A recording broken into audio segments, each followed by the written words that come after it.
पगली के भइल बाटे पागल के दासा। आज हमरा पता चलल प्रेम के भाषा।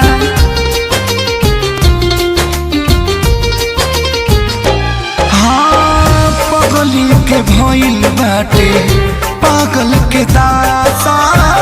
आज हमरा पता चलल